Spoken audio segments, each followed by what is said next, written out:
मोहतरम सूरह कसस की आयत नंबर 15 में जो कि आपके सामने पेश की जा रही है, इसमें खुदावंद ताला फरमाता है, और एक दिन इत्तफाकन मूसा शहर में दाखिल हुए और उस वक्त लोग नींद की गफलत में पड़े हुए थे और वहाँ दो आदमी आपस में लड़ते मर रहे थे। एक तो उनका शिया है और दूसरा उनका दुश्मन है। तो जो शिया था उसने उस शख्स से जो दुश्मन था गलबा हासिल करने के लिए मूसा से मदद मांगी। ये सुनते ही मूसा ने एक मुक्का मारा और कि उसका काम तमाम हो गया। ये तफसीर बिन जुरैर, तफसीर गराइब कुरान अलामा नज़ाम निशापुरी की और तफसीर खाजन सब लिखते हैं कि शिया मोमिन था और दुश्मन काफिर था। हाजा मिन शियाती काना मोमिनन व अदू काना काफिरन। वो फिरौन का बावर्ची था और इसका नाम फिलसून था। अज़ीज़ान मोहतरम, एक और आयत जो खुदावंद ताला कुरान मजीद में सूरह हदीद की आयत नंबर 25 में इरशाद फरमाता है, इसका तर्जुमा क्या है कि और हमने ही लोहे को नाजिल किया और उसके ज़रिए से सख्त लड़ाई और लोगों के बहुत से नफ़ा की बातें हैं ताकि खुदावंद ताला देख ले गैब से बेदेखे भाले खुदा और उसके रसूल की मदद कौन करता है। बेशक खुदावंद ताला बड़ा ज़बरदस्त गालिब है। अज़ीज़ान मोहतरम, अक्सर मुफस्सिरीन ने लिखा है कि इस लोहे से मुराद तलवार है, लेकिन देखना यह है कि वो कौन सी तलवार है जिसे खुदावंद ताला ने नाजिल किया है और किसको दिया है। तो अब जुल्फ़िकार के अलावा कोई दूसरी इसका मिस्दाक नहीं है, क्योंकि जुल्फ़िकार ही जंग अहद में मौला अली अलैहिस्सलातु वस्सलाम के वास्ते नाजिल हुई है और इसकी मदह में जिब्राइल ने पढ़ा है, ला फ़ता इल्ला अली ला सैफ इल्ला जुल्फ़िकार। चुनाचा अहले बैत अलैहिस्सलातु वस्सलाम से मरवी है कि यह आयत जुल्फ़िकार ही के बारे में नाजिल हुई है। तफसीर बुरहान, मनाक़िब इब्न शहर अशूब वगैरह में ये बात नकल की गई है। अज़ीज़ान मोहतरम, सूरह हदीद की आयत नंबर 25 में खुदावंद ताला इरशाद फरमाता है कि कौन मदद करता है अल्लाह और उसके रसूल के अलावा। अज़ीज़ान मोहतरम, हज़रत मौला कायनात अमीरुल मोमिनीन अलैहिस्सलातु वस्सलाम फरमाते हैं कि मैंने हर नबी की छुप कर मदद की है और ख़त्म मर्तबत सल्लल्लाहु अलैहि वसल्लम की ज़ाहिरन मदद की है। इस आयत मजीद में यंसुरू का फ़ाइल ज़मीर मुज़मर है और ज़मीर मुज़मर पलट रही है लफ्ज़ जलाला की तरफ, तो फ़ाइल नुसरत ज़ात बारी ताला के अलावा कोई दूसरा मानना हतमी है, वरना हशर में इस आयत का तर्जुमा सही नहीं हो सकेगा। लेकिन क्या करें कि मौला अली अलैहिस्सलातु वस्सलाम की बुग़्ज़ ने बेचारों को अंधा कर रखा है।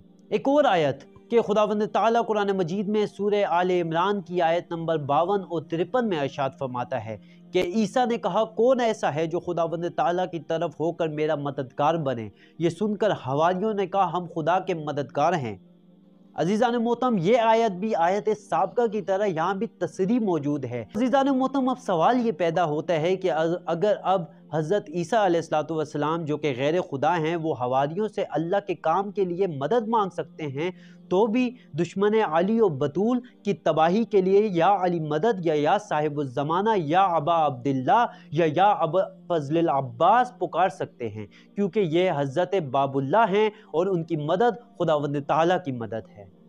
अज़ीज़ान मोहतरम, सूरह तहरीम की आयत नंबर 4 में खुदावंद ताला इरशाद फरमाता है, नबी सल्लल्लाहु अलैहि वसल्लम की बीबियों के बारे में हुक्म किया गया कि अगर तुम दोनों इस हरकत से तौबा करो, तुम्हारे दिल टेढ़े हो चुके हैं, अगर तुम रसूल अल्लाह सल्लल्लाहु अलैहि वसल्लम की मुखालफत में एक दूसरे की आनत करती रहोगी, तो खुदा, जिब्राइल और बल्कि तमाम ईमानदारों में नेक तरीन शख्स सालिहुल मोमिनीन इनके मददगार हैं और इनके अलावा कुल फरिश्ते भी रसूल अल्लाह सल्लल्लाहु अलैहि वसल्लम के मददगार हैं। हातिम ने खुद मौला अली अलैहिस्सलातु वस्सलाम से, इब्ने मरदूदिया और इब्ने असाकिर ने इब्ने अब्बास से रवायत की है कि हज़रत रसूल खुदा सल्लल्लाहु अलैहि वसल्लम ने फरमाया है कि सालिहुल मोमिनीन से मुराद अली इब्न अबी तालिब अलैहिस्सलातु वस्सलाम हैं। ये रवायत भी तफसीर दर मंसूर जिल्द नंबर अव्वल में शवाहिदुल तंजील में नकल की गई है।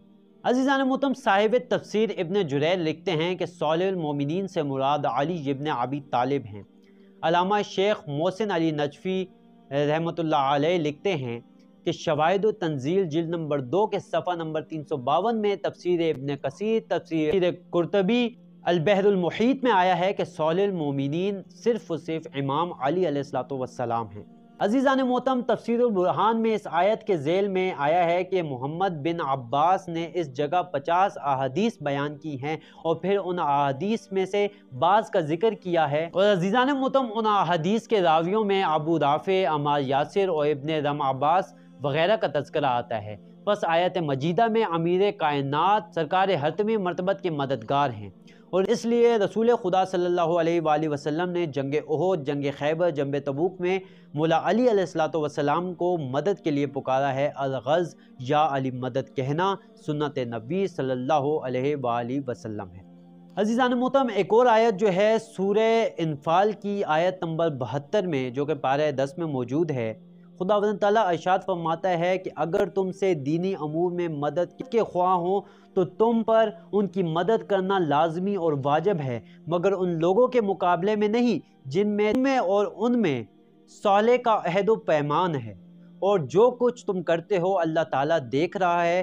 یہ بھی نص اور حجت ہے کہ خداوند تعالیٰ پہ امت کی مدد واجب ہے، اور اگر وہ مدد نہ فرمائے تو آج ہم نمازی، روزے دار، حاجی نہ ہوتے تو دین خدا کو پانے کے لیے ہم ہر لمحے حجت خدا علیہ السلام کے مدد کے محتاج ہیں۔ لہٰذا یا رسول اللہ مدد، یا علی مدد کہنا شرک نہیں ہے بلکہ سنت انبیاء ہے۔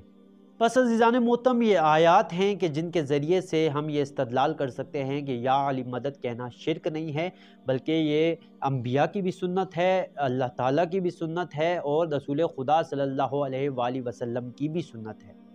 اگر اس میں کوئی بھی آپ کو اشکال ہو، کوئی بھی سوالات ہوں تو آپ ہمیں کمنٹ سیکشن میں کر سکتے ہیں۔ انشاءاللہ اس پر اور بھی سیریز آئے گی، اور بھی اس طرح کے مختلف سوالات جو عموماً ہم سے تبلیغ پر جاتے ہوئے مختلف علاقوں میں پوچھے جاتے ہیں، ان کا جواب دینے کی میں کوشش کروں گا۔ جیسے جیسے میرے پاس وقت ہوگا انشاءاللہ آپ کے تمام سوالات کا جواب ہمارے چینل پر آتا رہے۔